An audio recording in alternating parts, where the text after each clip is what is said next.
Welcome to County Connection, where we talk about events, programs, and services offered by Summit County government. We have a great show lined up for this January episode. Thanks so much for joining us.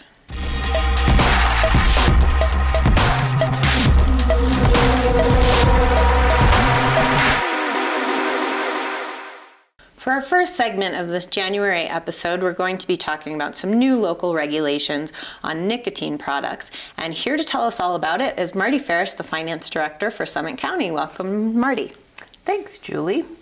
So, Marty, we have some new regulations that apply here in Summit County to products that contain nicotine. So, can you give us an overview of what these new regulations are? Sure. So each of the towns and Summit County government adopted regulations where all nicotine product vendors have to license their businesses. So they do that with their town or county clerk's offices. And then they raise the age limit to 21 to purchase nicotine products. Okay. And then there's also a new tax. And so tell us about that. So it was put on the ballot last November, and so a new sales tax on nicotine products was voted favorably in November and goes into effect on January 1st of 2020. All right, excellent. So who do these new regulations apply to? So it's any businesses that sell products containing nicotine. So it could be cigarettes, it could be vaping products, it could be cigars, chew, anything that has nicotine in it. Okay, and then we have a full list of any products that this applies to. And so in addition to the ones that you just mentioned, what should people kind of have in their minds in terms of what the regulations apply to and what the tax applies to? Well, we have, I would point people to our county website. Our clerk and recorder has a page on tobacco regulations, and so the entire ordinance is there that has a comprehensive list of all the products that would apply to. And so that's probably the best resource for people. But again, it's kind of all the products that contain nicotine or that you use to consume nicotine in, like the vaping pens and stuff. Okay.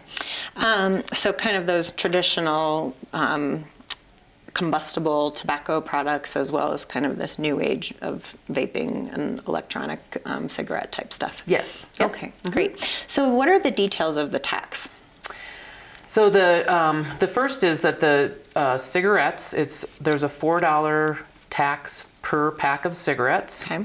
So that's the straight up $4 per pack. Okay. And then all the other products like e-cigarettes, vaping devices, vaping fluids, and all that other stuff that you can consume nicotine, it has a 40% tax. Okay. That's for 2020. That 40% tax is going to go up 10% per year for the next 4 years until it gets to an 80% tax, as that is pretty much equivalent to $4 a pack. And so, that's what the details of that tax are. Okay. And so how do these vendors go about paying the tax and taking care of all the kind of administrative details of complying with the tax? Sure. Well, first I'll talk about the licensing. So each business that does sell these type of products needs to get licensed with their local town or county clerk's office. And that information is available on their websites. And we've been doing a pretty good job of contacting all the vendors we know that do this type of service. So if someone doesn't know about it, please get in touch with your county clerk and recorder or your town clerk. And then the other part of the question, the sales tax. So Summit County government, the state of Colorado actually collects our county sales tax for us. Uh-huh. So we don't have the software or anything to do that. And so we have hired a third-party company.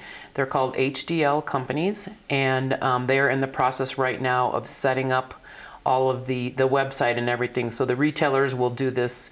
They'll pay their tax online. It'll have all the same deadlines as our state taxes do. Okay. And so that company is who will be the resource for everyone going forward in terms of making sure they're getting their collections in on time and paying the right amount. Okay. And so vendors will then have they will communicate directly with HDL then? Yes, yep, and they've set up a site specific for the Summit County nicotine tax. Okay. So that will be available, and we will be, because they're still setting it up right now, we will be communicating right after the first of the year with the vendors about how to go about that remittance of the tax. Okay. But we have communicated with all of them so far, letting them know what the tax is so they can get their point of sale system set up and be ready to go on January 1st. Okay, perfect. And then all of these vendors will continue to pay any other applicable taxes as they always have, is that right? That's correct. So any of the other taxes that are already applied to these products is the same. Nothing's changed in terms of state, county, or city taxes. This is a new tax on top of those other taxes. Okay, great. And let's see, so where can vendors go to get information on all the details or communicate with you if they have questions about how to get started on this? Well, we've set up a specific email address, which is tobaccolicensing@summitcountyco.gov. That will put you in touch with our county clerk's office in terms of licensing your business if you're going to sell those products. Then the sales tax is information. That email is going to be summitco@hdlcompanies.com. Okay. Also, if you go to the county's website on our clerk and recorders page, there's a page specific to the tobacco retailers that will give you all the ordinance, the resolution, all the stuff, and the applicable application, everything you need there. So, Okay. And then the address for that web page then?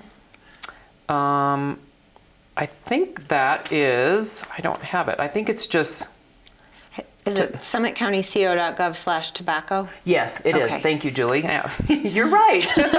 You probably set that up for us. I do. Yeah. I'm a little inside scoop on that Yes, one. yes. So that's, yeah, that would, yeah. If you just went to the county's website and searched nicotine, you would probably find it as well. So yeah. Okay, great. Great. All right, well, sounds good. Have we covered everything, or is there any additional information that vendors or the general public would need to know about the implementation of these new taxes and regulations? I don't believe so, but of course the finance department is always a resource as well. And so you can look us up on the website as well, and you can give me a call if you have any other further questions. So. All right, fantastic. Well, thanks, Marty, for all of your hard work in setting this up. I know that it has involved a fair amount of elbow grease, and thanks so much for coming in today and sharing all this info with us. Great, thanks, Julie. All right. We are going to take a quick break and come back, and we're going to be talking about some new changes to our economic assistance programs.